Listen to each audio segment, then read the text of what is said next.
introduce. So you're speaking to Ashton O'Dwyer, who corresponded with you 4 summers ago. Introduce yourself. Well, my name is Rob Troublijn. I used to work here as an expert of the First World War in this museum, but since this year I'm working in the Flanders Fields Museum in Ypres. Same thing, expert First World War, Belgian Army. So this military file that we have here, the military record of Joseph Denemoustier, how it's like that pronounced in French because it's a French name, French-speaking part of Belgium. So Joseph Denemoustier was born in Marcinelle. Marcinelle is somewhere near Charleroi in Belgium on the 11th of January 1875. He was in fact military of career.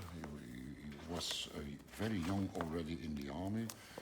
When he was 11 years, in 1886, he was a pupil of the army, as it was called. So it was a special school for young guys. Like a young military school. Yeah, something like that. And he was probably sent there by the will of his parents? Probably because his father was maybe a military man. Okay. Or his father died as a military man. Okay. So he went into the army in 1991. He was 16 years of age then. He stayed in the army, became a non-commissioned officer, sergeant, and he went through the arms, became first sergeant, sergeant major in 1900, first sergeant major in 1914, and warrant officer in 1914. And were there any notable conflicts during that period? During this period, there was no notable conflict, not in Belgium.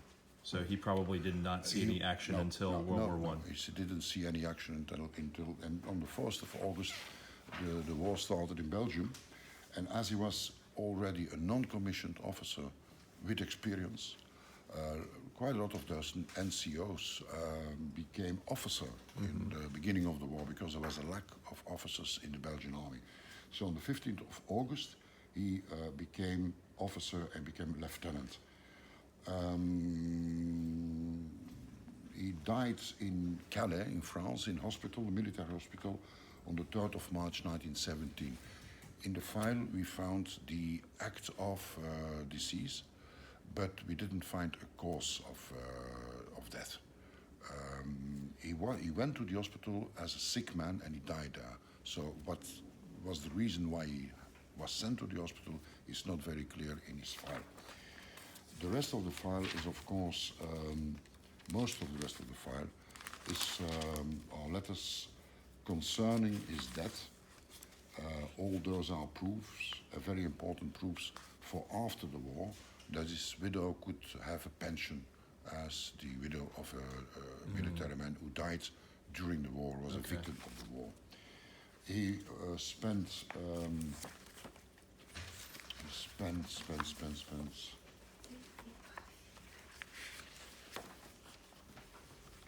32 months in the army in the war. So he had right to 4 chevrons de front, 4 stripes. The first stripe, you had to be in the war in a combat unit for 12 months, and after that for every next stripe 6 months.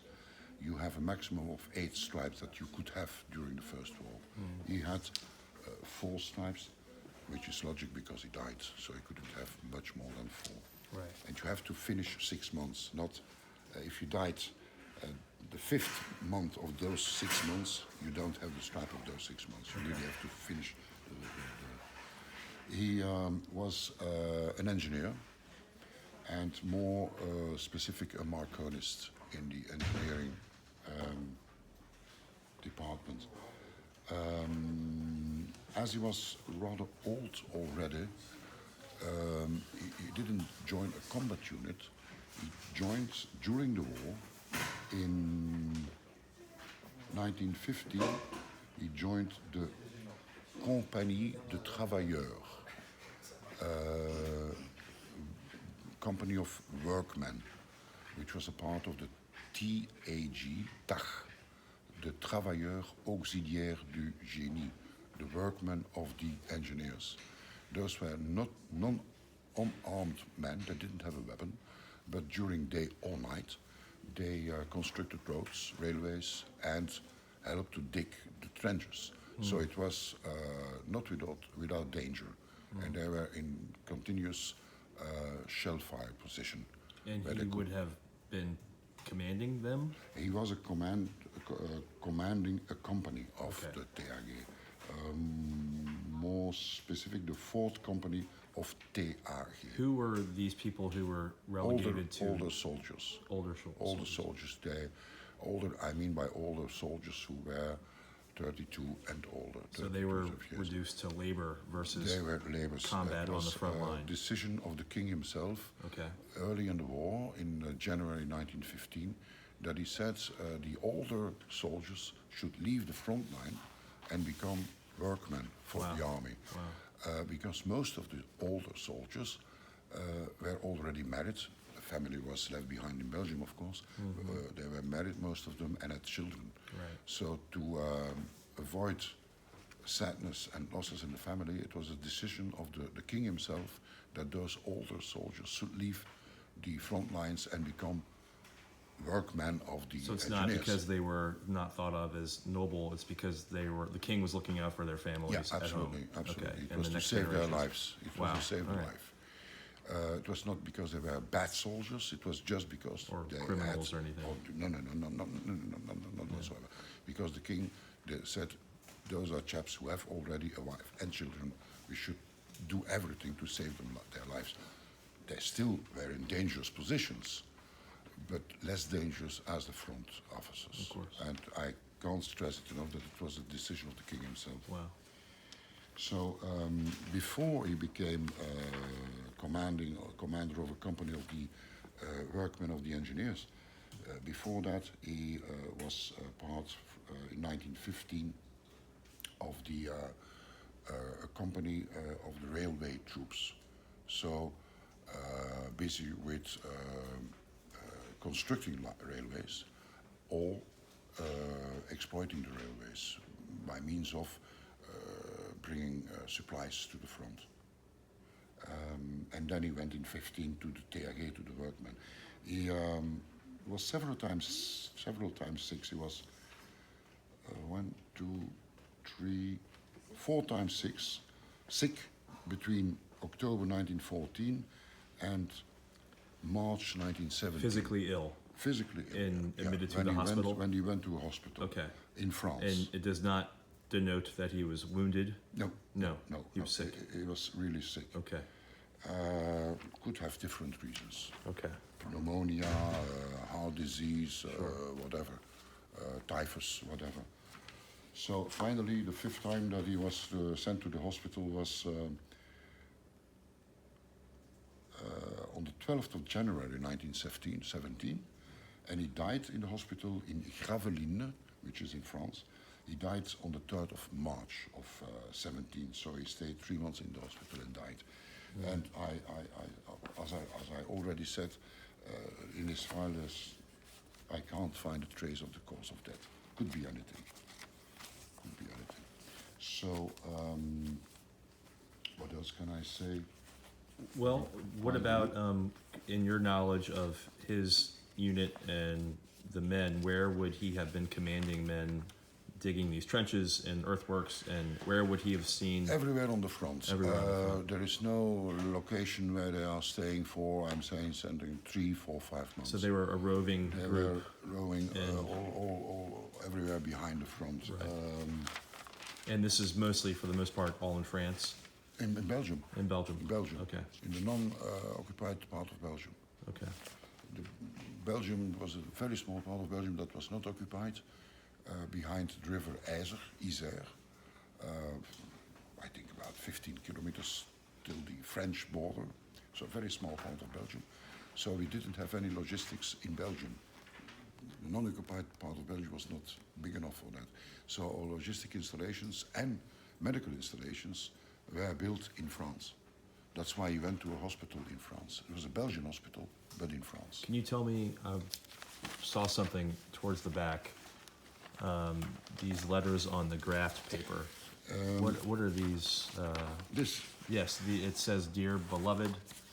It's almost like I can't tell if that's from him or they seem personal. no, it's not personal. It's this is a letter. This is his signature, That is his signature. Okay. and he writes to, on the 8th of September 1914, he writes to his colonel, asking to become an officer. Huh. Yeah, that he has all the necessary skills to become an officer. Credentials. And he asks even to be part of the company of the railwaymen. Wow. So this is what he wanted to do. He was And he driven. said that he has already 20 years of experience as a technical military man. Okay. Engineers are technical chaps, huh? And he gives some references of officers that are very well known to him. And his colonel answers, well, his first level of chief is a lieutenant who says that is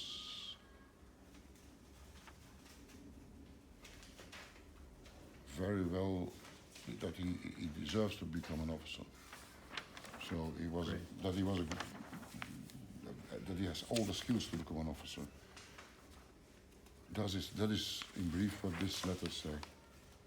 And then we have What was the colonel's name? Can you tell? this lieutenant name Or is lieutenant. Tricot. And then we are going some level higher, and General Major Bihin was responsible for the engineers of the fortified position of Antwerp, also approves of the proposition to make him an officer on the 17th of September. And this was confirmed by the commander of the fortified position of Antwerp, Lieutenant General de Guise, who says, agree, favorable. I agree Favorable. Okay. With the thing. So that's when he became an officer. Wow.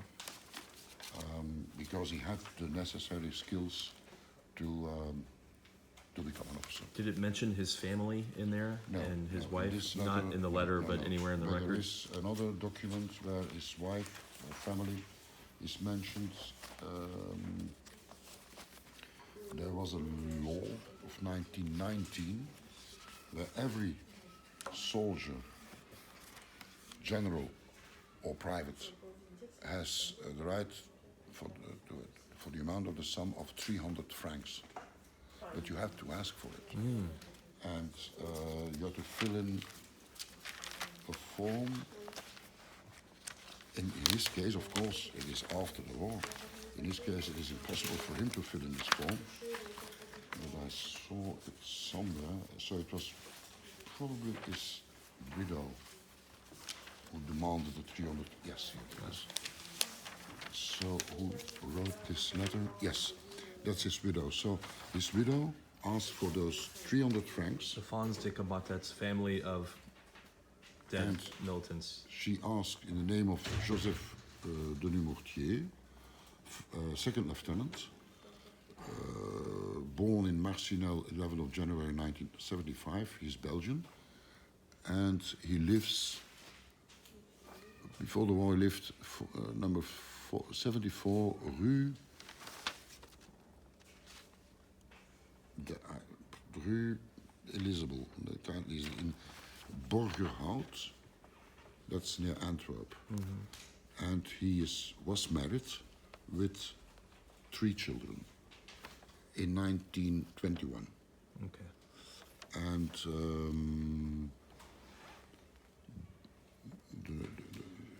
the name of his widow is Céline Mertens, and she was a nurse. I did not know that. Yeah, she was a nurse, and so she asks for That's some of The pension. 300 francs. Yeah. That's one. That's a pension that once they once received, only once, 300 francs. Upon that, they had Was a that a pension. lot of money or not? In those times, it was quite a lot of money. Each military chap received 300 francs. Okay. If you were French soldier or you spent the whole war in France in a logistic department, you had the right to 300 francs. And so she signed. This is the signature of the widow of Joseph Denemoustier. Yeah. Well, very good. And as I said, he went several times to the hospital. He went on the 18th of October, he went to Calais. And then in January 15, he went again to Calais. And was there a lot of action in Calais? No, there was in there the was a city in base? France. There was a base in France with Okay. most of them. So medical rear echelon, installations. it was a safe It zone. was safe, yes. Yeah. Yes, yes. Okay. But So was maybe he sick. would have had a lot of leave time in Calais, perhaps? No, probably not. Oh. Probably not, because he was sick. Okay. And once that you are not sick anymore, they sent you back to the front. How many, in your estimation, soldiers died of disease versus wounds? I have those figures in my archives at home. In total, there are about 41,000 Belgian soldiers who died during the war.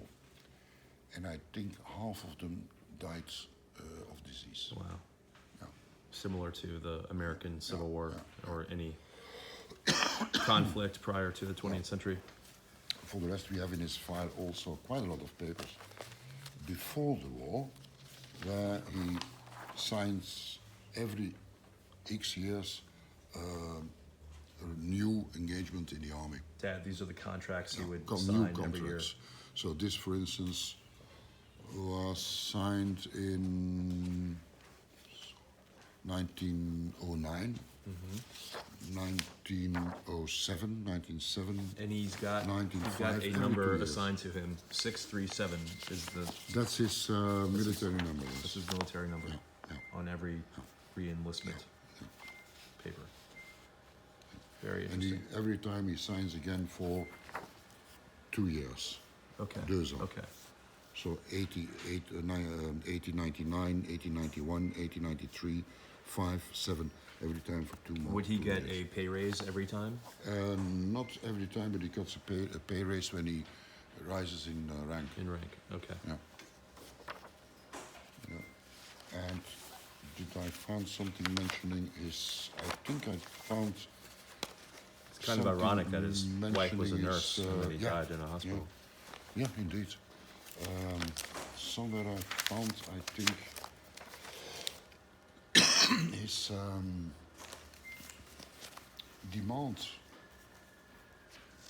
for marriage, because as a professional military man, you have to have the permission to marry in those times as a professional soldier. Okay. Oh, here it is. And indeed, he married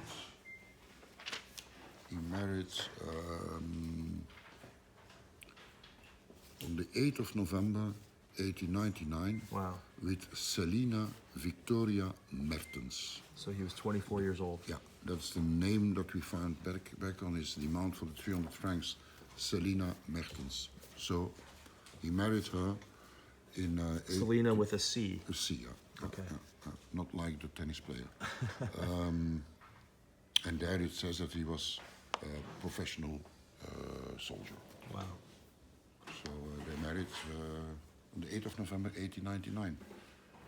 Twice festivities. First of all, the marriage, and secondly, 2 months later, a new century. Right. Right. Little did they know what was to come. And they didn't know what was to come indeed. So, Well, that I was think wonderful. that's, Thank you very much. And I know my father appreciates it, and I'm sure he's thrilled to see the man that he bothered all those years ago. All right. okay. Cheers. You're